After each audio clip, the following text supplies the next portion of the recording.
কেমন আছেন সবাই? আশা করি ভালো আছেন। আজকে আমরা ইন্টারন্যাশনালের পরবর্তী ক্লাসে হাজির হয়েছি। আজকে আমাদের গুরুত্বপূর্ণ কন্টেন্ট হচ্ছে আমাদের জাপান, কোরিয়া এবং হচ্ছে মঙ্গোলিয়া, অর্থাৎ আমরা দূরপ্রাচ্যের দেশগুলো সম্পর্কে জানবো। এখানে চীনও আছে, বাট চীনের ভিডিওটা আমরা যেহেতু বড় বড় একটা আপনার টপিকস, তো এটা আমরা সেপারেট ভিডিও বানিয়ে ফেলেছি অলরেডি। বাকিগুলো নিয়ে আমরা আজকে আলোচনা করব। আজকে আমরা ম্যাপও নিয়ে আসছি, সো ম্যাপগুলো দেখাবো আপনাদেরকে। দেখেন জাপানের ভৌগোলিক বিবরণ হচ্ছে জাপান একটা দ্বীপরাষ্ট্র, অর্থাৎ চারপাশে হচ্ছে দেখেন পানি, মাঝখানে হচ্ছে জাপানের 4টা প্রধান দ্বীপ আছে, যেমন হোক্কাইডো, হনশু, শিকোকো এবং হচ্ছে কিউসু। আয়তনে জাপানের বৃহত্তম দ্বীপ হচ্ছে হনশু, এটা পরীক্ষা আছে হনশু। জাপানের রাজধানী টোকিও হচ্ছে হনশু দ্বীপে অবস্থিত। জাপানের ওয়াকিনাওয়া নামক দ্বীপে হচ্ছে দ্বিতীয় বিশ্বযুদ্ধের সময় যুক্তরাষ্ট্র দখল করে নিয়েছিল, যা 1972 সালে ফেরত দেয় ওয়াকিনাওয়া। কর্নার স্টোন অফ পিস, স্মৃতিস্তম্ভটি বা স্মৃতিসৌধটি অবস্থিত জাপানের ওয়াকিনাওয়াতে। এই স্মৃতিস্তম্ভটি দ্বিতীয় বিশ্বযুদ্ধে ওয়াকিনাওয়া যুদ্ধে নিহতদের স্মরণে নির্মিত। ঠিক আছে, তাহলে কর্নার স্টোন অফ পিস এটা পরীক্ষা আসে। কর্নার স্টোন অফ পিস হচ্ছে জাপানের কয়েকবার পরের মুখস্থ হয়ে যাবে। জাপানের সংবিধানকে আগে শান্তির সংবিধান বলা হতো, কারণ জাপানের আপনার আগে যে ইস্যুটা ছিল যে ইন্টারন্যাশনাল যে আপনার টেরিটরি ক্রস করে ওরা যুদ্ধ করবে না, তো এই জন্য থেকে শান্তির সংবিধান বলা হতো। যদিও পরবর্তী সময় হচ্ছে এই ক্লসটা চেঞ্জ করা হয়, জাপান এখন আপনার যুদ্ধে অংশ নেবে। এই জন্য আপনার জাপানকে এখন আর শান্তির সংবিধান বা শান্তির দেশ বলা হয় না। মানে জাপানের সংবিধানকে আগে শান্তির সংবিধান বলা হতো, কিন্তু এখন এটা বলা হয় না, কারণ তারা এই ক্লসটা চেঞ্জ করে ফেলছে। এখন ব্যাপারটা হচ্ছে যে যেহেতু কোশ্চেনগুলো প্রিভিয়াস বই থেকে করে, যদি এগুলো খেয়াল না করে হয়তো প্রিভিয়াস বইয়ের ডেটা দিয়ে ফেলতে পারে, সেক্ষেত্রে হয়তো এটাও চলে আসতে পারে যে নিচে কোনটা শান্তির সংবিধান, তো আপনার তখন জাপান দাগাইতে হবে। অন্যান্য কিছু ডেটা যদি আমরা দেখি, যে সরকার পদ্ধতি হচ্ছে সাংবিধানিক রাজতন্ত্র, জাপানের সম্রাটের উপাধি হচ্ছে মিকাডো, এটা পরীক্ষা আসে। মিকাডো হচ্ছে জাপানের সম্রাটের উপাধি। জাপানের বর্তমান সম্রাট আমাদের পড়ার প্রয়োজন নাই। জাপানের নতুন রাজকীয় যুগের নাম হচ্ছে রেয়া, এটা আমাদের লাগবে না।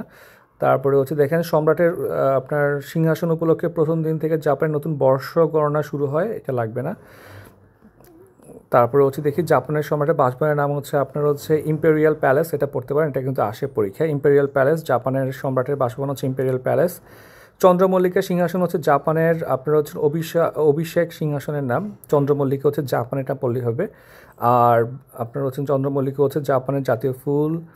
জাপানের আইনসভাটা খুবই ইম্পর্টেন্ট, পরীক্ষায় আসে ডায়েট।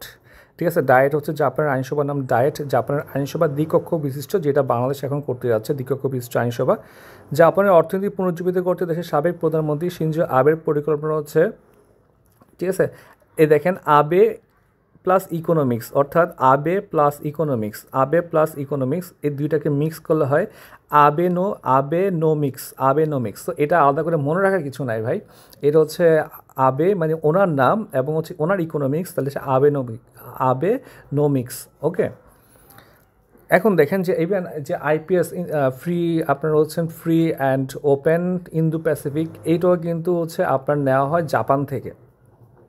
ওকে, যাই হোক, দেখেন দ্বিতীয় বিশ্বযুদ্ধে হচ্ছে 6 আগস্ট এবং 9 আগস্ট জাপানের 2টা বোমা ফেলা হয়। 6 আগস্ট হচ্ছে হিরোশিমাতে লিটল বয় এবং 9 আগস্ট নাগাসাকিতে হচ্ছে ফ্যাটম্যান আণবিক বোমা ফেলা হয়, যেটা হচ্ছে আপনার আগস্ট মাসে হচ্ছে এটার বর্ষপূর্তি হয়।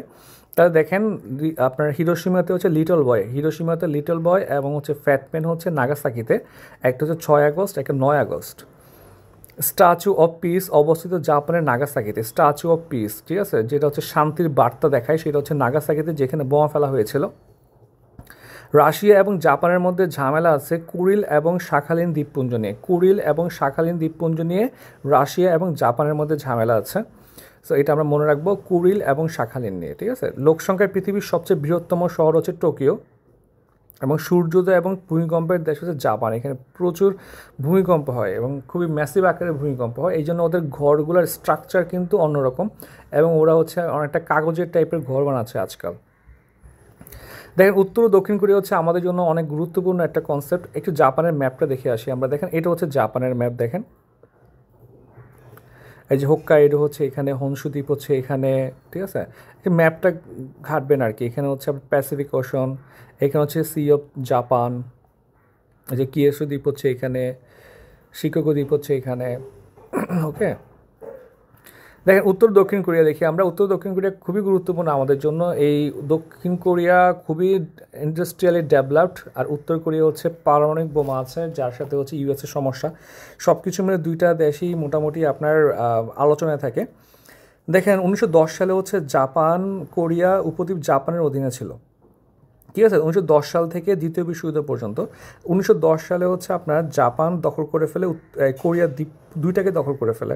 তখন ওরা বলে জাপান অনেক শক্তিশালী ছিল, এবং তার আগে 1904 সালে 4-এর দিকে একটা যুদ্ধ হয়। সেই যুদ্ধে কিন্তু আপনার জাপান রাশিয়াকেও হারায় দেয়, এবং জাপান কিন্তু অনেক পাওয়ারফুল একটা কান্ট্রি ছিল, কেমন।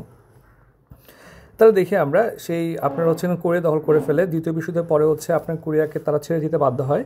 1945 সাল পর্যন্ত জাতিসংঘ কোরিয়া উপদ্বীপকে সোভিয়েত নিয়ন্ত্রণে হচ্ছে উত্তর এবং যুক্তরাষ্ট্রের নিয়ন্ত্রণে দক্ষিণ অংশে বিভক্ত করে, ঠিক আছে। মানে উত্তর এবং দক্ষিণ, উত্তর কোরিয়া হচ্ছে মানে সমাজতান্ত্রিক, কারণ রাশিয়া কন্ট্রোল ছিল, আর দক্ষিণ কোরিয়া ইউএসএ কন্ট্রোল ছিল, এই জন্য পুঁজিবাদী।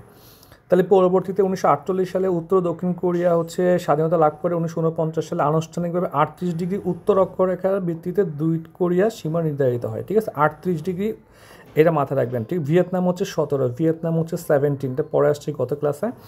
আর কোরিয়া হচ্ছে 38 ডিগ্রি। তারপর হচ্ছে দেখেন দুই কোরিয়ার মধ্যবর্তী বিবাদমান রেখা হচ্ছে military demarcation line. Military demarcation line, এটা হচ্ছে ডিমিলিটারিজ জোন আর কি। তাহলে দেখেন এই দুইটাতে হচ্ছে প্রচুর ঝামেলা হয়, কোরিয়া যুদ্ধ হয়। দেখেন 1950 সালে উত্তর দক্ষিণ কোরিয়া আক্রমণ করে, ঠিক আছে। উত্তর কোরিয়া হচ্ছে দক্ষিণ কোরিয়াকে আক্রমণ করে, মানে যুদ্ধ শুরু হয় আর কি 1950 সালে। মূলত ভিয়েতনামে 1955 থেকে যুদ্ধ লাগে। 1975 20 বছর মেয়াদী যুদ্ধের পরে আপনার হচ্ছে কি হয়, এক ভিয়েতনাম জিতে যায়। কিন্তু এই কোরিয়া যুদ্ধে হয় কি, যে কোনো কোরিয়া জিতে না, ঠিক আছে। 1950 যুদ্ধ শুরু হয়। 50 সালে 3 নভেম্বর শান্তির জন্য ঐক্য বা ইউনাইটিং ফর পিস রেজুলেশন নেওয়া হয়, এবং 36 এটা আসছে অবশ্যই 3 বছর পরে, মানে 1953 সালে একটা যুদ্ধবিরতি চলে আর কি।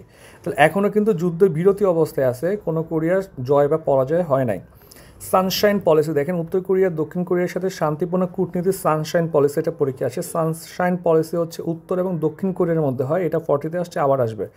উত্তর এবং দক্ষিণ কোরিয়ার মধ্যে সানশাইন পলিসি, আর মেয়াদ হচ্ছে 1998 থেকে 2008 পর্যন্ত, ঠিক আছে।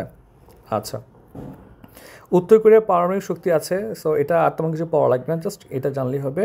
বর্তমানে হচ্ছে কোরিয়া যুদ্ধ অবসানের আপনার 65 বছর পর প্রথমবারের মতো উত্তর কোরিয়ার কোনো প্রেসিডেন্ট 2018 সালে দক্ষিণ কোরিয়া সফর করেন। মোটামুটি এখন আরও ঝামেলা চলতেছে, এবং রিসেন্ট আপডেট হচ্ছে আপনার ওদের বর্ডারে হচ্ছে প্রচুর সাউন্ডবক্স ডিপ্লয় করে রাখছিল হচ্ছে আপনার দক্ষিণ কোরিয়া, সেটা সরায় নিছে। এবং উত্তর কোরিয়া রাশিয়াতে হচ্ছে আপনার সৈন্য সহায়তা দিচ্ছে, অস্ত্র সহায়তা দিচ্ছে। দেখেন উত্তর কোরিয়ার সরকারি নাম হচ্ছে democratic people's republic of Korea, democratic people's republic of Korea. দক্ষিণ কোরিয়া হচ্ছে রিপাবলিক অফ কোরিয়া। এখন দেখেন উত্তর কোরিয়া হচ্ছে সমাজতান্ত্রিক দেশ, কিন্তু নামের মধ্যে ডেমোক্রেসির কথা উল্লেখ আছে। এইভাবে মাথায় রাখবেন যে উত্তর কোরিয়া সমাজতান্ত্রিক হলেও নামের মধ্যে ডেমোক্রেসি আছে। দুই কোরিয়ার মধ্যবর্তী একটা সীমান্তবর্তী বা মধ্যবর্তী গ্রাম হচ্ছে পানমুনজাম, এখানে হচ্ছে ট্রাম্প গেছিল, ঠিক আছে, পানমুনজাম। উত্তর কোরিয়ার সংবাদ সংস্থা হচ্ছে কেসিএনএ, ঠিক আছে। এন এ দিয়ে পড়বেন হচ্ছে, এন মানে হচ্ছে নর্থ কোরিয়া, এন মানে হচ্ছে নর্থ কোরিয়া। পৃথিবীর গুপ্ত দেশ বলা হয় উত্তর কোরিয়াকে, যদি উত্তর কোরিয়া এখন আপনি যেতে পারবেন, ওটা একটা বিশাল বড় একটা বিচ রেডি করতেছে। আচ্ছা,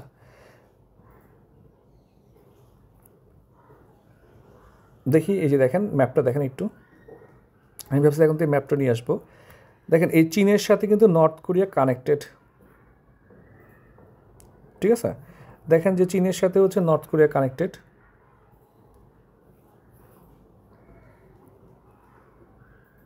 এই দেখেন এটা মঙ্গোলিয়া অবশ্য। এই দেখেন নর্থ কোরিয়া হচ্ছে চীনের সাথে কানেক্টেড, আর সাউথ কোরিয়া হচ্ছে নর্থ কোরিয়ার সাথে কানেক্টেড। এই জায়গাতে গ্যাঞ্জাম হয় আর কি।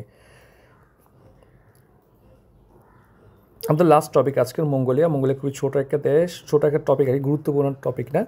যে দূরপ্রাচ্য বা পূর্ব এশিয়ার স্থল বিশিষ্ট একটা দেশ, মানে ল্যান্ডলকড। স্থল বিশিষ্ট মানে হচ্ছে ল্যান্ডলক, মানে ওরা হচ্ছে আপনার সমুদ্রের সাথে কোনো কানেকশান নেই, সমুদ্রের সাথে কোনো কানেকশান নেই, ল্যান্ডলক কান্ট্রি বলা হয়, ঠিক আছে। তাহলে মঙ্গোলিয়ার সাথে দুইটা দেশের সীমান্ত আছে, একটা হচ্ছে চীন এবং হচ্ছে উত্তরে রাশিয়া, মানে বিশাল দুইটা শক্তিশালী দেশের ঠিক মাঝখানে হচ্ছে ওরা। 1921 সালে মঙ্গোলিয়া চীন থেকে স্বাধীনতা লাভ করে। বিখ্যাত গোবিম মালভূমি হচ্ছে কোথায়, মঙ্গোলিয়ার দক্ষিণ এবং চীনের উত্তরাংশে অবস্থিত। দেখেন আমরা একটু ম্যাপটা দেখলে বুঝতে পারবো। এই দেখেন এটা হচ্ছে মঙ্গোলিয়া, দেখেন এই পাশে হচ্ছে চীন আর ওপাশে হচ্ছে রাশিয়া, আর গোবি মরুভূমিটা হচ্ছে এখান দিয়ে, এটা অলরেডি কবিটা চলে আসছে। এই হচ্ছে আমাদের আজকের ক্লাস। সবাইকে অসংখ্য ধন্যবাদ। কোনো কোশ্চেন থাকলে কমেন্টে জানাবেন, আর আমাদের হোয়াটসঅ্যাপ গ্রুপে অ্যাড হয়ে যাবেন, সেখানে রেগুলার ক্লাস হয়। আপনার ক্লাসগুলো কিছু কিছু ক্লাস ফ্রিতে করতে পারবেন, কিছু ক্লাস হচ্ছে আমরা পেইড ব্যাচের জন্য আর কি। হ্যাঁ, সবাইকে অসংখ্য ধন্যবাদ।